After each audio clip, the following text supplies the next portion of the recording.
pjnet.tv. It is 9 o'clock on the East Coast, and we have a bumper running. We are recording. It is the first Monday, brand new week, brand new year. Recording, streaming. Our guest is standing by, chat room standing by. Let's start a countdown to Studio 13.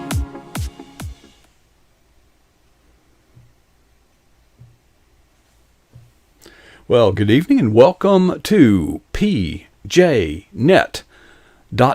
I'm your host, Coach Prasick, and it is the first Monday of the month. In fact, I guess it's the first real Monday of the year 2021, and everything that is the time, first Monday, that Doug Carter comes our way. He has many credentials. I won't go over all of them. We would be the rest of the night just telling you how great Doug is, but we sure are glad that he is taking time every month to, not only every month, he's in the chat room, but Doug, everything, you're starting off the new year, and New Year is kind of it's New Year. Every year we go through this thing, okay? We try to kind of get a fresh perspective and a fresh outlook, but on your mind is even bigger resets.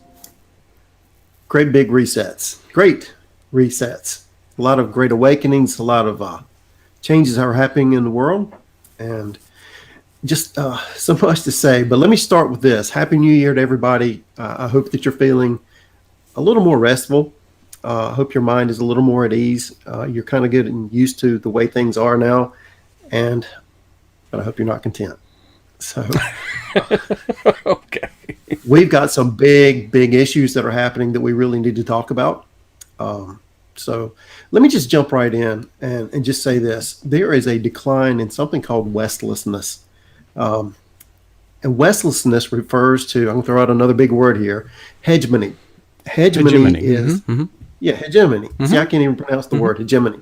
Mm-hmm. Hegemony is a nation's influence or a city's influence if you go way back in history. And lately, or since World War I or II, there's been a really big emphasis on American European hegemony. And up until recently, now there's an attempt to disrupt this hegemony and disrupt what we call, or what is called, westlessness, and create this new world order. And I know people hate to hear that term, but that's exactly what it is. It's a new social contract. And this is where we're at. This is what this election fiasco is all about. And if this isn't resolved and justice isn't done, or we're going to be faced with a further decline, a more rapid decline actually, in the West, and a rise in somewhere else. Because if you have a decline somewhere, that vacuum is going to be filled by somewhere else. And that vacuum has been slated to be the China area, and Africa and Asia. Now, this has been going on for a long time, but I want you to think about where the money is going with the COVID relief. A lot of that money is going where? To the areas of India and Africa. Now, China has poised to, I guess they pledged billions of dollars into building up the African nations in 2018. The plan was to have a completely revamped economy for the African nations by 2022. And they are well on their way. I don't think we're paying enough attention to what China's doing. We hear a lot about the Chinese influence, and we hear a lot about the connections with our politicians, or between our politicians and the Chinese officials, and we're scratching our heads wondering what's going on. Is this true? It can't be true because the news media isn't really presenting it as truth. But there's a whole lot more going on behind the scenes, and we need to watch those nations. I'm all for the building up for every individual person on the planet. I think that's God's design. But the way they're going about it, they have no disregard, or they have complete disregard for us. In fact, they want to do away with our way of life. And what exactly are they trying to get rid of is the big question. And this is what I think a lot of us need to be thinking about, is what is so bad about Western culture, Western power, and our altruistic values that the world wants to change that. Well, that's not the way they see it, though, Doug. And I'm not an apologist for them, but as I understand it, the Great Reset is no longer just a murmur that's in conversations amongst conspiracy theorists. It's actually well documented.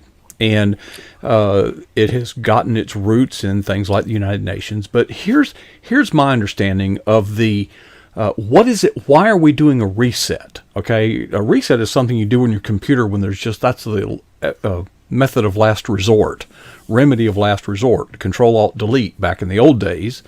But the 1619 Project, okay, attacked education, saying that our entire culture here in this country, the entire culture, is irrevocably founded on racism, slavery, and unbridled greed and abuse of power. That's the presumption.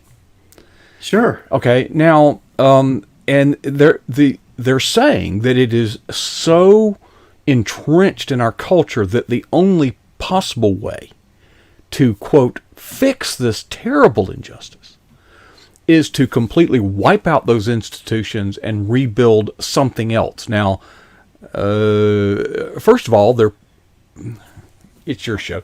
The presumptions are wrong to begin with. Okay, the presumptions are wrong. I'm not even speaking to any conspiracy or motive, political motive behind the people. I'm saying that's their stated manifesto. Sure. But they've actually got people bought into this stuff. Absolutely. And Klaus Schwab. Oh yeah. Yeah, Klaus Schwab was the founder of the World Economic Forum, and he wrote this book, COVID-19: The Great Reset. And if your listeners want to go in and look further into this is where you need to go. You need to go look at the World Economic Forum.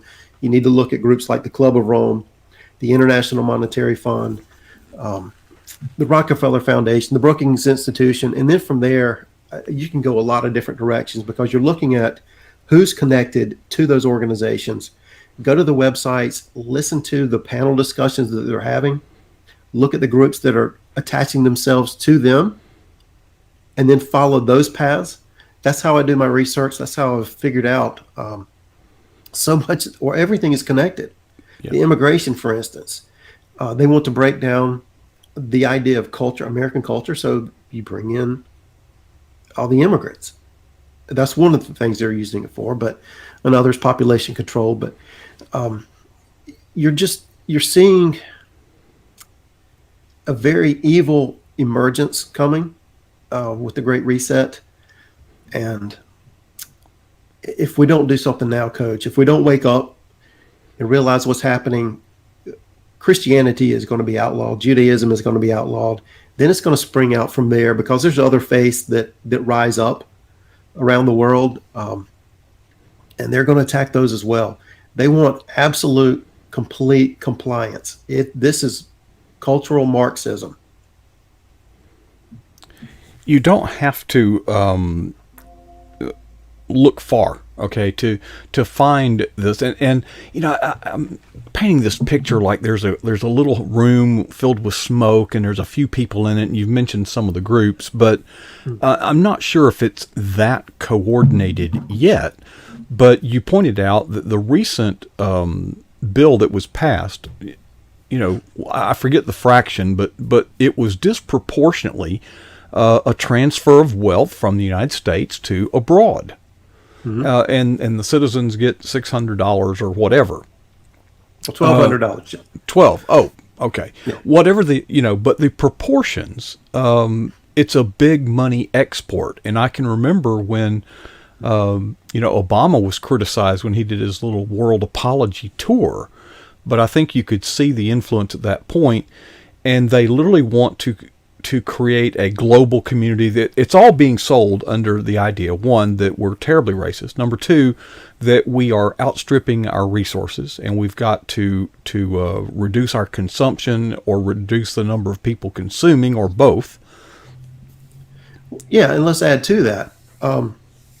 They're also adding to this the idea that there is a disproportionate amount of, or a disproportionate distribution of the world's resources. So, Yes. for instance, we live in America. We have a great infrastructure. We can obtain a lot of our resources. We're blessed as a nation. Well, there's other nations around the world. They don't have the resources that we have. They don't have the infrastructure we have, and they feel that that inequality is unfair, and they want to do something about it. They want everybody to have a global economic equilibrium, and to do that, they're going to share the resources. Now, here's where it gets scary. It's not just the things that you mine out of the ground and make products with. You're also talking about food and water. And they're predicting that over 1 billion people will live in about 100 megacities by 2050. And these megacities are going to need water. So they're building a network, a globalized network, and saying, this is the new policy. This is how we're going to handle water and water rights for everybody on the planet to ensure that these megacities get what they need. And then it goes out beyond that. But you think about what water does for everybody. You've got to have it for health. You've got to have it for the ecosystem, so the planet's health. You got to have it for for cleaning, sanitation. You got to have it for growing crops, energy. And so they're going to take your property rights and say, well, you've got a waterway running on your property on your property, so you can't have property. And that is actually one of the stated goals: is no more property rights. If you look up the World Economic Forum's, I'm sorry, if you look up the World Economic Forum's Great Reset, you will see that they do not believe in private property rights, and for that reason. Food. Let's talk about food for a second. They want to grow crops sustainably. Now, if you're a farmer and you want to grow crops on your land, that's the traditional way it's been done. But they're talking about resetting our complete value system and the way we think and act and behave. And one of those things is the way that we produce our food. So that farmer is no longer going to be able to go to a bank, get a loan, and go back and grow a crop that they deem is unsustainable for a particular geographic area. Because think of it this way. Maybe you grow strawberries in a greenhouse. Well, you could grow them a lot cheaper, or somebody else could grow them a lot cheaper, use less energy in a different geographical region. So let's just grow them there. Or maybe you've got disease pressure in one part of the country. I know I live in the Southeast, and the corn crops have a lot of disease pressure here. So maybe you need to grow it somewhere else and just not grow corn at all here, and stop giving the farmers loans for equipment and other resources they need to grow those particular crops. What do you think is going to happen when they get control of the food supply? This sounds a lot very haunting of the 5-year plans in the Soviet Union, where the state manages the agricultural production, as opposed to the way we do it here. The market manages that, and there are some winners, and yes, there are some losers, but the consumer is the ultimate winner when there's a large number of buyers and a large number of sellers. Okay, when you talked about water, the thought that crossed my mind is, well, the ocean seems to me has quite a bit of water, and it at least on the coastal areas. Why don't we start a pilot program of nations can come together through global bodies such as the United Nations or whatever, and if they want to do something nice, we could help pay for and install desalination plants, at least on coastal areas. That fresh water would then reach inland several miles. That would seem to me a practical thing to do to help humanity. Why don't they do that? Why do they need to claim my water? That's a great question, Coach. I know I lived in South Florida years ago, and they were working on desalination plants, but it was not cost effective. Mm-hmm. So I don't know where they are with the technology now. I haven't heard anything lately about that. Now, by the way, when the United States in its greedy abundance, worldwide, when there's a problem like the tsunamis, we sent in our carriers, which have tremendous desalination capabilities, and our naval, we can make fresh water, okay, no problem. But it is out of that abundance that generosity from this country has flowed around the world. They don't see that, do they?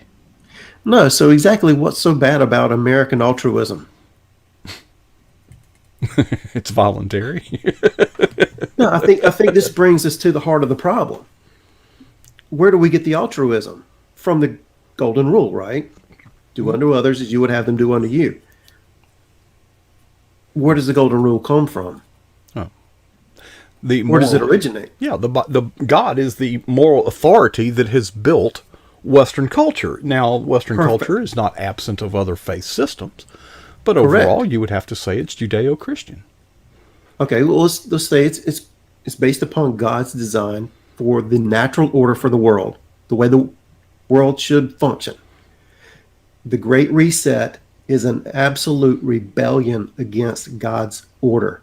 Mm-hmm. They call this a reset to sustainability. Hebrews chapter 1, verses 2 and 3 talks about God as the creator and Christ as the sustainer. So you're literally talking about replacing God's order and God's sustainer with a new sustainer. You're talking about the Antichrist. Mm-hmm. It's evil. Is it okay if we spend a moment? Do you have any plans this weekend? Absolutely. Well, I'm headed up to Washington now. Well, this week, yeah. Tell us about this your plans. week. Mm-hmm.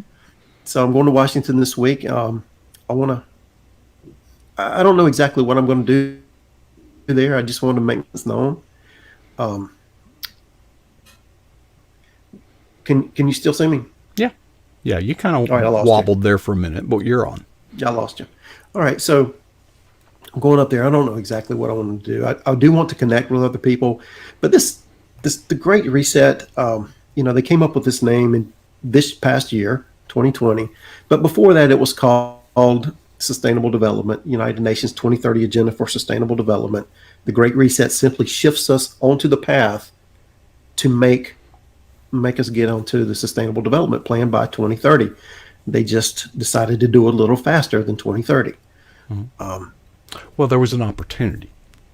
There was an opportunity, and they know that opportunities only come once in a lifetime, and if you miss it, then guess what's going to happen to your rebellion, your revolution? You're going to be put down. Mm-hmm. And so they are all in on this. This is why I personally believe this election was stolen. There's a lot of evidence, but a lot of stuff has been covered up. But they can't have the Great Reset without a stolen election. They did not want to make America great again because they wanted to get rid of American hegemony. Mm-hmm. They hated it. Yeah. Nationalism is an antithesis to globalism. Absolutely. And we were the pendulum was swinging toward nationalism. Now, for most of us out there, these things seem rather abstract and distant, but actually we are starting to see little manifestations of pockets of resistance around the country, and one of them is actually this weekend. I got word of it's a very simple, what they're calling a muster, and it's not too far from where you're at. And I wonder if we're going to start seeing paramilitia type events, organizations, just a show of force, so to speak. The problem with the Great Reset, let's say that you're watching this and you say, well, this is a bunch of white supremacists of it. Let's suppose that were the case. All right, well, let's get a militia together. Now, who exactly are we going to shoot at? Okay. That's a great question. Okay, so this is a little bit. This is not a situation where the British are coming and they're wearing red coats and little hats and their ships are labeled with flags and such. The target of any intervention or pushback or revolution, revolt, putting it down is easy because it's easy to identify those that are doing it, but who exactly is the enemy? This is going to be a very difficult situation to fix. That's why I think perhaps the problem is more spiritual than political. Well, you've also got to look at it this way. they're looking at us and asking who is their enemy. And they've got an easier way to track us than we have to track them, because they have built the networks through, you got your phone. They've got a network right here. They can track you, everything that you do. They know who you talk to. Everything goes into a database. Or Your could. guns go into a UN registry. Speaking of, are you aware of the new bill introduced, that will be introduced in New York State on January 6th? I heard something about it. Yeah, so this thing makes it illegal to purchase or possess body armor. Oh, Now, yeah. yeah. So why would you do that? Why would you be wanting to take away the guns from all the people, take away the body armor when you're creating this revolution? People need to wake up. People need to wake up.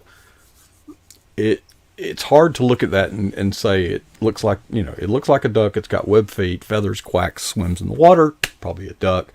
Doug, we're out of time. I'm so sorry. The Great Reset, folks. If you are knowledgeable of this, Doug is someone you want to connect with, and I'll put his name on the screen. He can be found on Facebook, Twitter, and so forth.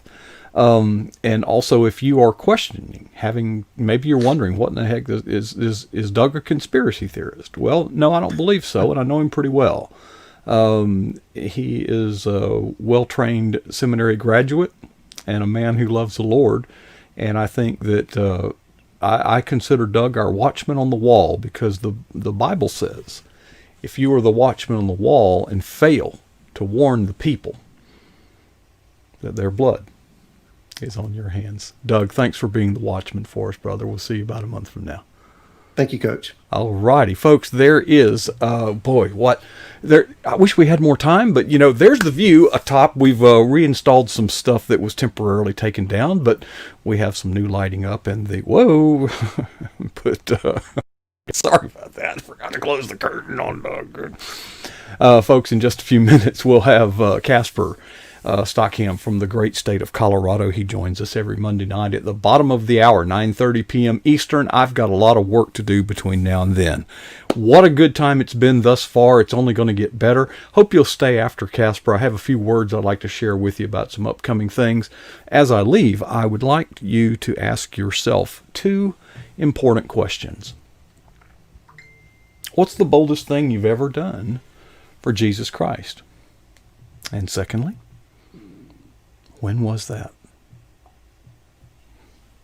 I certainly hope that none of us will be satisfied with either answer.